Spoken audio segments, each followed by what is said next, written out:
جمعرات تک میت کی قبر پر رہنا۔ جب ایک بندہ مر جاتا ہے تو کچھ لوگ کہتے ہیں کہ اس کی قبر پر جمعرات تک بیٹھے رہیں اور قرآن پاک پڑھتے رہیں، کیونکہ بندہ جب تک چلا نہ جائے تو حساب والے فرشتے نہیں آتے اور جمعے والے دن عذاب کے فرشتوں کی چھٹی ہوتی ہے۔ اس کی کیا حقیقت ہے؟ اسد اللہ امین انڈیا سے۔ بھائی، اس کی کوئی حقیقت نہیں ہے، کیونکہ اگر ایسا ہوتا تو صحابہ ضرور اس پر عمل کرتے۔ اس لیے جب بھی میت کو دفنایا جائے تو دفنانے کے بعد دعا مانگ کے واپس نکل لیں۔ ہاں، کچھ لوگ قبر پہ بیٹھ جائیں، تھوڑی دیر دعا مانگتے رہیں میت کے لیے۔ جتنی دیر میں حدیث میں آتا ہے اونٹ کو نہر کر کے اس کا گوشت تقسیم کرنے میں جتنا ٹائم لگتا ہے، تو لمسم عرب لوگ جو ماہر ہوتے ہیں آدھا گھنٹہ پونا گھنٹہ ان کے ہاں جو ہے یہ اتنا ٹائم لگتا ہے اونٹ ذبح کر کے گوشت تقسیم کرنے میں، یعنی اتنا ٹائم کی بقدر قبر پہ بیٹھنا چاہیے میت کے اعزاء و اقارب کو، کیونکہ وہ سوال جواب کا وقت ہوتا ہے۔ تو اس میں آپ صلی اللہ علیہ وسلم نے میت کے لیے دعا کرنے کا حکم دیا ہے کہ اللہ اس کے لیے ان کے لیے سوال کے جوابوں کو آسان بنائے۔ تو اس میں آپ دعا بھی مانگ سکتے ہیں، قرآن کی تلاوت بھی کر سکتے ہیں۔ جو منسوس چیز ہے وہ تو دعا ہے، تو اس لیے دعا مانگنی چاہیے میت کے لیے۔ اسلامی یوٹیوب چینل کی کمائی کا حکم۔ میرا ایک اسلامی چینل ہے، مجھے کئی ساتھیوں نے کہا ہے کہ یوٹیوب کی کمائی حلال نہیں ہے، اس بارے میں رہنمائی فرمائیں کہ کیا یوٹیوب پر اسلامی چینلز کی کمائی حلال ہوگی یا نہیں۔ بلال صاحب لاہور سے۔ جناب بلال صاحب، یوٹیوب کی کمائی کا تعلق اس چینل کے اسلامی یا غیر اسلامی ہونے سے نہیں ہے، کیونکہ یوٹیوب پہ جو کمائی آتی ہے وہ آپ کے چینل کی نہیں ہوتی بلکہ ایڈورٹائزمنٹ کی ہوتی ہے۔ تو ایڈورٹائزمنٹ اسلامی ہوگا چاہے چینل غیر اسلامی کیوں نہ ہو، تو ایڈورٹائز اگر اسلامی ہوگا تو اس کی ارننگ بھی حلال، ایڈورٹائز غیر اسلامی ہے تو ارننگ بھی حرام۔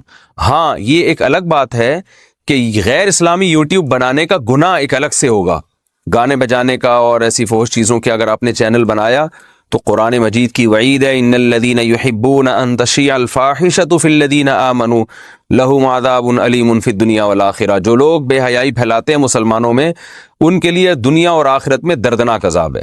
تو اس لیے فحش چیزوں کی ویب سائٹس بنانا یا یوٹیوب پہ فحش مواد ڈالنا یہ بالکل حرام ہے، ناجائز ہے۔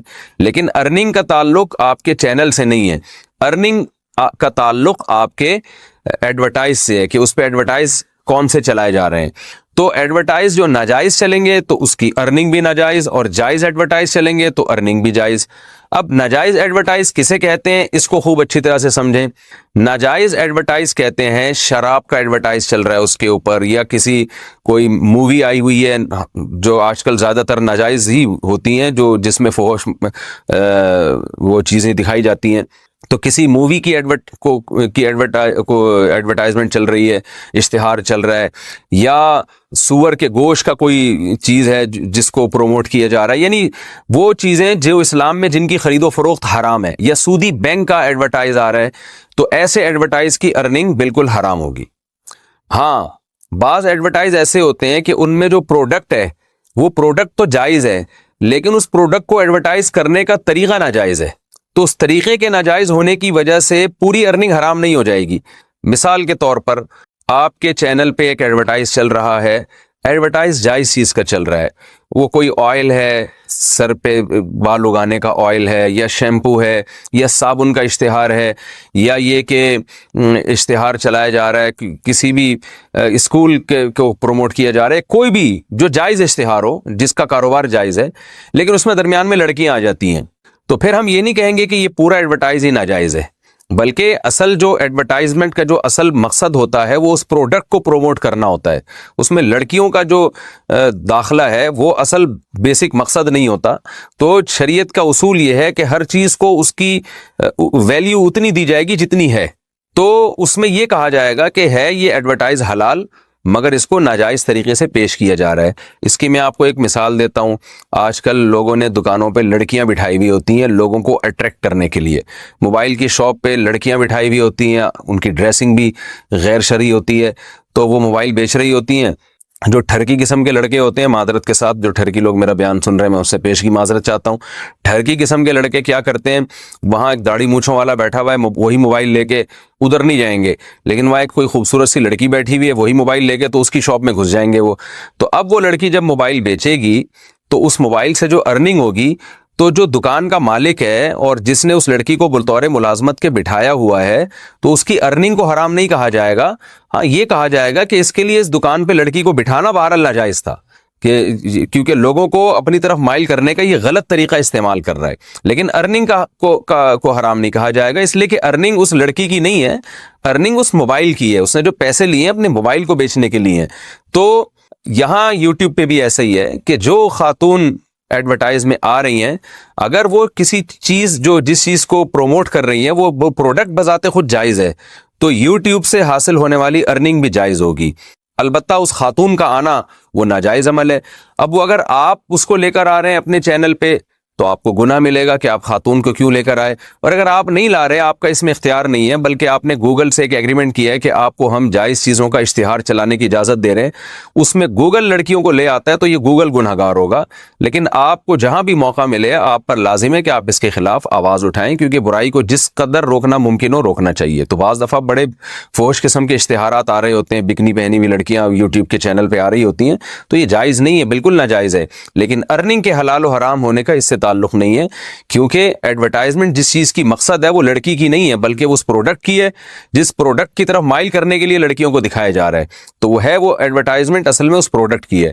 پھر بھی ہم کہتے ہیں کہ یوٹیوب پہ جب آپ ایڈورٹائز یعنی یوٹیوب کے چینل کو جب آپ مونیٹائز کریں تو اس پہ ایڈ جب چلتے ہیں تو اس ایڈ میں کیونکہ لڑکیاں بہرحال آتی ہیں بہت سے چینلوں پہ اور بہت سے اشتہاروں میں، تو اس لیے ہم پھر بھی لوگوں کو یہ مشورہ دیتے ہیں کہ جو عام چینل ہیں جن پہ فحش اشتہار کا یعنی عنصر زیادہ ہے تو وہ اپنی ارننگ کے کم از کم 10% صدقہ کریں، تاکہ اس میں حرام کی جو آمیزش ہوئی ہے لڑکیوں کی وجہ سے، بہرحال تقویٰ کے بہرحال خلاف ہے، تو وہ 10% آپ صدقہ کریں تاکہ آپ کا مال بالکل پاک صاف ہو جائے، بے غبار ہو جائے.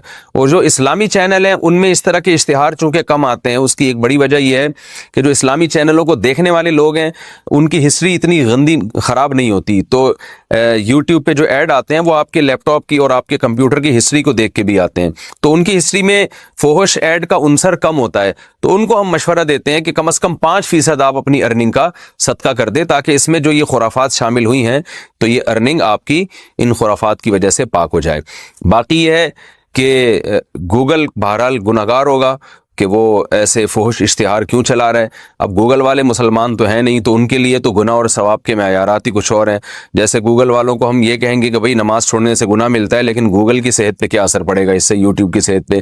تو وہ تو غیر مسلم ہیں، ان کے لیے اصول کچھ اور ہیں، مسلمانوں کے لیے اصول کچھ اور ہیں. تو اس لیے یوٹیوب کے چینل کو اگر آپ نے مونیٹائز کیا ہے تو اس میں اگر شراب اور جوئے اور سٹے اور ایسی چیزوں کا اشتہار چل رہا ہے تو اس ایڈورٹائز سے جو ارننگ ہوگی وہ بالکل حرام ہوگی. اور اگر اس میں ایڈورٹائز چل رہا ہے جائز چیزوں کا اور لیکن طریقہ ناجائز ہے تو پھر پوری ارننگ حرام نہیں ہوگی، ارننگ کے کچھ فیصد آپ کو اس میں سے احتیاطاً صدقہ کرنا پڑے گا. یہ ہے جی یوٹیوب کی کمائی کا حکم جو میں نے آپ کے سامنے ڈیٹیل سے بیان کیا.